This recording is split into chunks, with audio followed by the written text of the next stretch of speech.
Back to our top story now, and as investigations into the COVID-19 millionaires scam continues, the more skeletons tumbling out of the KEMSA closet. Two companies walk into the Kenya Medical Supplies Authority, KEMSA. One, Nairobi Enterprise, well known to KEMSA and delivers medical goods. The other, Briema Grains, that happens to be a company that, as its name suggests, deals in cereals. However, only one walked out with their payment, and guess which one it was? I'll let Anita Nkonge reveal the details. To understand, companies that supplied cheaper, supplied on time, Kenyan companies,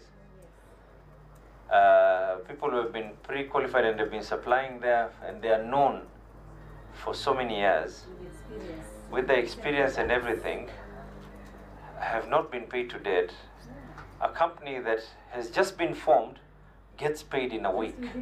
Investigations continue into the scandalous heist that involved Kenya's Medical Supply Authority and various businesses. Amongst those on the hot seat today before the Parliamentary Committee money trial were Nairobi Enterprise and Briema Grains Store Limited. Nairobi Enterprise, who have been supplying medical supplies for over 7 years, say they were approached by KEMSA at the beginning of the pandemic to provide medical products. We told them that we cannot supply without an LPO. In the first place, they said there's a bid that we have to do. So we bid for the tender. We bid for the tender. They then called us. They then called us for price negotiation. I was still not in the country at that particular time, so I was called. That they called us for price negotiation. We had already quoted a very low price compared to what the market price at that particular time was. The price the company quoted was 2,080 Kenyan shillings per box of 50 masks. They delivered on the goods, but KEMSA failed to pay. But by the time, I even know, by the time I was going to get paid, the day I was going to get paid is when Mr. Manjari was stopped. You're one of their oldest supplier. Yes. You supplied. You actually refused that you will not supply on a commitment letter until they do their necessary tenders. So they do their tenders, you supply within the specified time.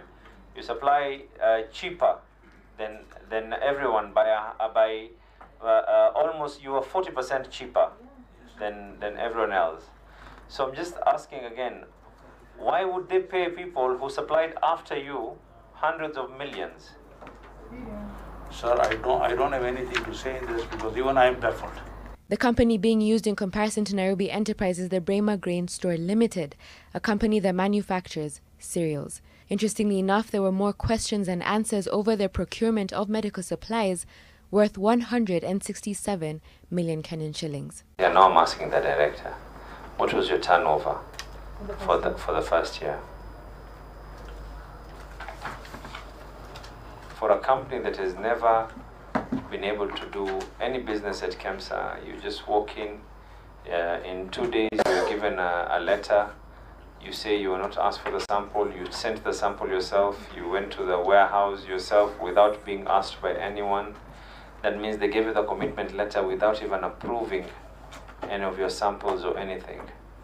I just want to know, how did you guys end up being paid so fast? And there are people who supplied items cheaper,